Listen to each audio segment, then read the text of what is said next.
اعوذ باللہ من الشیطان الرجیم بسم اللہ الرحمن الرحیم۔ اب یہ جو سورہ مدثر ہے اس میں البتہ اس کی پہلی 3 آیات بڑی اہم ہیں اور اس کو اچھی طرح سمجھ لیجئے۔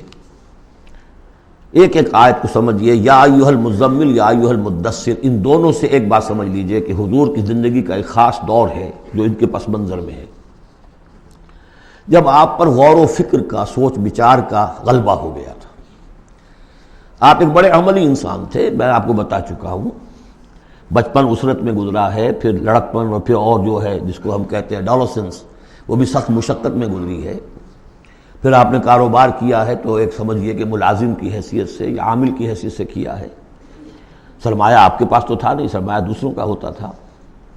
پھر ایسا ہوا ہے کہ اللہ تعالیٰ نے حضرت خدیجہ رضی اللہ تعالیٰ عنہا کا رجحان پیدا کر دیا، شادی ہو گئی، تو کم سے کم یہ کہ دنیاوی اعتبار سے، مالی اعتبار سے آپ اب اطمینان بخش صورت پیدا ہو گئی۔ پھر آپ نے کاروبار کیا، کھل کر کاروبار کیا، لیکن اچانک حضرت عائشہ صدیقہ فرماتی ہیں جب آپ کی عمر شریف 40 برس کے لگ بھگ ہوئی تو آپ کے اندر خلوت گزینی محبوب ہو گئی، حبب الیہ خلا، ملنا جلنا اب طبیعت مائل نہیں ہے۔ پہلے ہم کہہ سکتے ہیں کسی طور سے ایکسٹروورٹ انداز بھی تھا، لیکن اب اس کا وہ بیلنسنگ پارٹ آ رہا ہے انٹروورٹ کا۔ اب غور و فکر اندرونی، میرے نزدیک ایک ہی فرد نوع بشر ہے جو کلیتاً بیلنسڈ ہے انٹروورٹ اور ایکسٹروورٹس کے درمیان، اور وہ محمد الرسول اللہ ہے، ایک ہی۔ بہرحال اس پر جو دور آیا سوچ بچار کا، تو جو آپ غار حرا میں جا کر بیٹھتے تو کیا کرتے تھے؟ الفاظ حدیث میں آئے ہیں حضرت عائشہ سے جو منقول ہے، کانا یتحنس فی، وہاں کچھ عبادت کرتے تھے۔ اب عبادت کیا کرتے تھے؟ تو شارحین حدیث کا اس پر اتفاق ہے کہ کانا تحنسہ تعبدہ فی غار حرا التفکر والاعتبار، غور و فکر، سوچ بچار، یہ کیا ہے، معاشرے کی حالت کیا ہے، اخلاقی زوال کی انتہا ہے، اس پر غور و فکر۔ کہ اسی عرصے میں پھر وحی آئی، اس پر ایک اور، اس غور و فکر پر ایک تشویش، ایک بوجھ، ایک ذمہ داری کا احساس۔ یہ دو چیزیں جب مل گئیں تو اب آپ کی طبیعت میں جب کسی شخص کے اوپر اس طرح سے تفکر کا غلبہ ہو جائے، متفکر ہو جائے وہ، اور وہ پھر کہیں کمبل لیا لیٹ گئے، کہیں اور اسی طریقے سے، تو یہ جو سوچ بچار کا دور تھا اس کی گویا کہ تعبیر کی گئی، یا ایھا المزمل قم، اب کھڑے ہو جاؤ۔ یہ سوچ بچار کا دور اب ختم ہو جانا چاہیے، اب آپ کی عملی زندگی کا آغاز ہے۔ یا ایھا المدثر قم، وہ قیام اللیل، یہ قیام النہار۔ قیام النہار میں جو آپ کے ذمہ رسالت کی ذمہ داری ہے وہ کیا ہے؟ قم فانذر، خبردار کرو۔ اس پر ہم بہت غور کر چکے ہیں کہ نبی کی دعوت کے لیے سب سے اہم اصطلاح یہی ہے، انذار۔ سورہ انعام سے شروع ہو گیا تھا، قل اوحی الی ھذا القرآن لانذرکم بہ ومن بلغ، کہہ دیجئے یہ قرآن مجھ پر وحی کیا گیا ہے تاکہ میں اس کے ذریعے سے تمہیں خبردار کروں۔ تو خبردار کرنا کہ یہ نہ سمجھو کہ بس یہ جیسے حیوانات ہیں، یہاں پیدا ہوئے، چرا چگا، ختم ہو گئے، نسیاں منسیہ ہو گئے۔ تم حیوان نہیں ہو، کچھ اور ہو، تمہارے اندر اللہ نے اپنی روح پھونکی ہے۔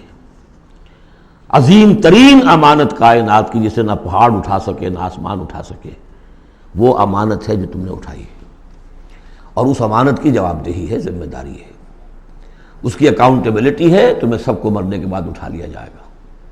واللہ لتموتن کما تنامون ثم لتبعثن کما تستيقظون ثم لتحسبن بما تعملون ثم لتجزون بالاحسان احسانا وبالسوء سوءا وانها لجنة ابدا او نار ابدا۔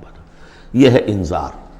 نبی کی دعوت کا نقطۂ آغاز انذار آخرت، لیکن اس کا ہدف کیا ہے؟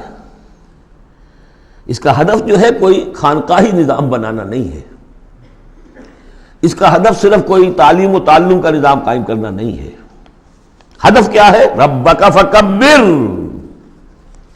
اپنے رب کو بڑا کرو۔ کیا مطلب ہے؟ رب تو بڑا ہے، کیا بڑا کریں گے؟ اس کی بڑائی مانی نہیں جا رہی، اس کے خلاف بغاوت ہے۔ ظہر الفساد فی البر والبحر، اس کی بڑائی منواؤ، اس کی بڑائی نافذ کرو۔ اسی کے لیے یہی لفظ ہے وہ نیوکلیس ہے، جس سے کہ پھر یوں سمجھیے بیج ہے یا گٹھلی ہے جس سے کہ تمام الفاظ نکلے ہیں۔ اقامت الدین، دین کو قائم کرو، لِیُظْہِرَهُ عَلَى الدِّینِ کُلِّهِ، تاکہ اس دین حق کو تمام کے تمام نظام دین پر، نظام زندگی پر نافذ کیا جائے، غالب کیا جائے۔ مختلف اصطلاحات ہیں۔ لِتَكُونَ کلمۃ اللہ العلیٰ، تاکہ اللہ کی بات سب سے اونچی ہو جائے۔ وَيَكُونَ الدِّینُ كُلُّهُ لِلَّهِ، دین کل کا کل اللہ کے لیے۔ یہ سب کیا ہے؟ تکبیر رب، وَرَبَّكَ فَكَبِّرْ۔ تو یہ تین آیتیں اس اعتبار سے کہ حضور کا ایک خاص دور، تدبر، تفکر، پھر فکر مندی، یہ بھی بتا دیا تھا ورقہ ابن نوفل نے۔ اب دیکھیے انہیں صحابی نہیں سمجھا جاتا، کیوں؟ کہ ان کا انتقال فوراً ہو گیا تھا۔ اس کے بعد جب رسالت کا حکم آیا ہے اس وقت وہ موجود نہیں تھے۔ تصدیق کی ہے انہوں نے، نبوت کی تصدیق کی ہے، ان کا یہ وہی ناموس ہے۔ جب حضرت خدیجہ لے کر گئی حضرت ورقہ کے پاس کہ عمزاد میرے چچا کے بیٹے، ذرا دیکھیے یہ آپ کے بھائی کو کیا ہوا ہے، کیا تجربہ انہیں پیش آیا ہے۔ وہ کہا کیا تم نے دیکھا؟ آپ نے بیان کیا کہ ہاں یہ وہی ناموس ہے جو موسیٰ پر اور عیسیٰ پر نازل ہوا تھا، اور کاش کہ میں اس وقت تک زندہ رہوں جب تمہاری قوم تمہیں اس شہر سے نکال دے گی۔ تو اتنے پریشان ہوئے حضور، حیران ہوئے، اب مخرجیہم، کیا وہ مجھے یہاں سے نکال دیں گے؟ توقع ہی نہیں، وہ تو مجھ سے بڑی محبت کرتے ہیں، میرے قدموں تلے اپنی نگاہیں بچھاتے ہیں، ہر جگہ مجھے خوش آمدید کہا جاتا ہے، کیسے ممکن مجھے نکال دیں گے؟ کہا کہ نہیں، یہ پیغام جس کے ذمے بھی آیا ہے اس پیغام کا پہنچانا، اس کی قوم اس کی دشمن ہو جاتی ہے۔ تو اب یہ تشویش ہے نا حضور کو۔ یہ دور ہے در حقیقت یا ایھا المزمل قم، یا ایھا المدثر قم۔ اب یہ جوڑے ہونے کا کانسیپٹ بھی سامنے ہو گیا، وہ قم اللیل ہے اور یہ قم فی النہار ہے۔ یہاں دعوت اور رسالت کا معاملہ ہے، کیونکہ ان آیات کے نزول سے قبل ابھی آپ کو اپنی دعوت کی تبلیغ کا حکم ملا ہی نہیں تھا۔ تو چونکہ ورقہ ابن نوفل کا انتقال ہو گیا، ان کا شمار جو ہے صحابہ میں نہیں ہوتا۔ اب اس کے بعد مزید جو آیات ہیں، وَثِيَابَكَ فَطَهِّرْ، اپنے کپڑوں کو پاک کر رکھنے کا اہتمام کیجیے۔ اب ان کی بہت صوفیانہ طرز پہ بھی تعبیر کی گئی ہے۔ ثیاب سے مطلب جو ہے وہ کپڑے نہیں ہے صرف، بلکہ دل بھی ہے۔ وَالرُّجْزَ فَاجُر، ہر قسم کی گندگی سے، گندگی ظاہری ہو اور یا باطنی ہو۔ باطنی گندگی ہے کہ اللہ کے سوا کسی اور سے لو لگی ہوئی ہو، اس شرک کو اندر سے کاٹیے، اور کوئی نجاست ہے تو اس کو باہر سے صاف کیجیے۔ وَلَا تَمْنُنْ تَسْتَكْثِرْ، اور دیکھیے ایسا نہ کیجیے کہ کسی پر احسان دھرے کہ آپ کو جواب میں اس سے بھلا خیر کوئی ملے۔ آدمی کرتا ہے میں دے رہا ہوں یہ ملے گا واپس، یہ بھی کبھی دے گا، آپ اس کو زیادہ چاہنے کی توقع بھی نہ دیجیے۔ یہ تو عام ترجمہ کیا گیا ہے، لیکن مجھے پسند ہے جو مولانا اصلاحی صاحب نے ترجمہ کیا ہے، وَلَا تَمْنَنْ، منن کے معنی توڑنے کے بھی ہوتے ہیں، کاٹ دینا۔ وَلَا تَمْنُنْ، دیکھو اپنی اس جد و جہد کو، اپنی اس جو بھی آپ کے ذمے فرض منصبی عائد کیا گیا ہے اس کے ضمن میں اپنی کوشش کو منقطع نہ کر دینا، جو بھی حالات ہوں جاری رکھنا۔ تستکثر، بہت بڑے نتیجے نکلیں گے انشاءاللہ، کثرت کے ساتھ آپ کو وقت تو لگے گا، لیکن یہ کہ پھر آپ کا جو ہے بول بالا ہوگا۔ وَلِرَبِّكَ فَاصْبِرْ، اور اپنے رب کے لیے صبر کیجیے۔ اور یہ میں عرض کر چکا ہوں، صبر کے ساتھ لام آ جائے تو انتظار کیجیے، اپنے رب کے حکم کا انتظار کیا کیجیے، جو بھی حکم آئے اس پر عمل کیجیے۔ یہ 7 آیات ہیں۔ تو یوں سمجھیے کہ اس سورت کا ایک خاص جو ہے مناسبت قائم ہوتی ہے سورہ علق سے۔